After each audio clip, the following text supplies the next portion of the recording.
I wrote something and I want to share it with you. People are being dragged from their homes, detained, disappeared, and I am deciding to create. A 5-year-old boy with a soft blue bunny ear hat and a Spider-Man backpack is arrested and taken away, and I am deciding to create.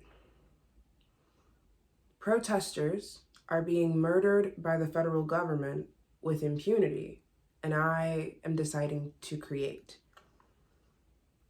In these moments, this is not my first inclination, creating art. My impulse is to teach, facilitate, and hold space for my community to process and move into values-aligned action toward the world they dream of. This has been my contribution for over a decade. This is work that I've always loved, that many people beyond my imagination have been impacted by, that I have seen tangibly shift and transform cultures and communities. When I feel powerless, I turn to this work to remind me that change is possible. Though it may be small, it is not insignificant. But in the words of Miss Elphaba, something has changed within me. My soul says no. Fuck no, really. Teaching can no longer be my first response. I've been hearing and ignoring this no for a long time. The message I've been receiving is you can still create change, but you must do it from a different orientation, a self-orientation. Not what does the world need, but what do I have to say or express? Not orienting to the product or outcome, but allowing myself to be in the process, not concerning myself with what others will think, but asking myself if I'm satisfied with how I've expressed myself. Have I done my best to translate the universe within me into a written, melodic, or visual experience? It seems that the task being laid before me is to learn to trust that my expression, my music, my theories, my spoken voice is enough and just as potent and impactful as stepping into the active role of teacher, if not more. And I am no longer willing to accept the consequences of saying no, i.e. feeling as stagnant as a bird in a cage. So I say yes. This decision has been a slow burn, step by step inching closer to prioritizing my art and then stopping to look back and losing myself in the fantasy of my old ways. Trying to make everything that's familiar and comfortable work so that I could get out of doing what I don't yet know how to do. I'd release a single, launch a new coaching program, get lost in promoting and delivering the program, pull myself out to focus on my art again, and repeat. Every time I've gone through this cycle, I've come around to the same question. How do I make my art the priority? I realized the problem wasn't that I didn't know how, it was that I wasn't willing. My will said no.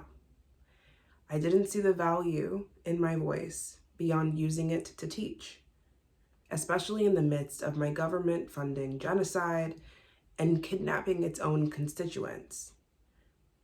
But there is a frustrating truth that I can never seem to dodge. The how won't make itself known until one has made a decision, until there is a clear yes.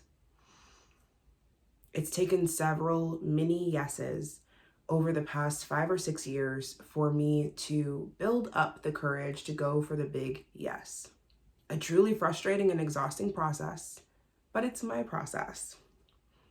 I'm reminded that it took countless mini no's over nearly 8 years to get to the big no that finally got me out of the emotionally abusive relationship that I was in.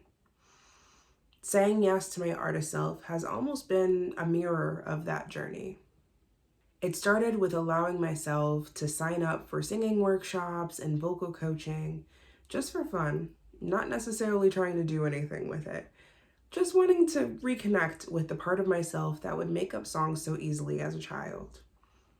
Then it was saying yes in random moments, washing dishes, in the shower, on a road trip, where I got a spark of an idea, a song spark, and decided to hold those sparks with enough value that I'd capture them in my voice memos or notes app. Then it was quitting my business in 2021, taking a sabbatical, and creating a space for myself where I required nothing of myself but presence. I made myself available to whatever wanted to come up in me and through me, and eventually returned to the trove of voice memos I'd been collecting over the years.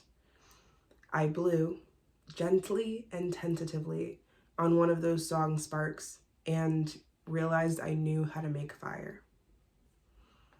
Every step, every yes along the way has involved me staying open to myself and to spirit, learning to trust my creative urges and not put undue pressure on them to become a masterpiece in the eyes of the world. Now, having given myself so many yeses, I can see myself a bit more clearly, and I see that I've always been an artist. I've just limited myself to certain forms of creating social media content, creating learning opportunities and curriculum, creating spaces for insight and healing and transformation. Somewhere along the way, I decided that these forms of creating were the only forms that were valuable, useful, powerful, at least when I'm the one sitting in the creator seat. But every yes that I've given myself, even the tiniest ones, has given me the space to show myself my own value, to see that my creative urges are worthy of my own trust, that they are leading me somewhere worthwhile, and I don't need to always know where, but the journey will always be worth it. When I trust my creative urges, I am always better off, and it's quite possible that eventually someone outside of me who will get to experience whatever I've created might be better off as well. Beyond that, what's certain is that when I ignore my creative urges, I am worse off. I am dampened, numbed, suppressed, even just a little bit. And this leaves me vulnerable to depression and anxiety, to being manipulated, used, and abused by people and systems because I am disconnected from my power. It's quite clear that there are more than enough obstacles and challenges outside of me. I don't need to participate in my own oppression, and I won't. I am deciding to prioritize my art while the world is burning. Right now, that looks like 1, cultivating a daily practice that keeps my channel open.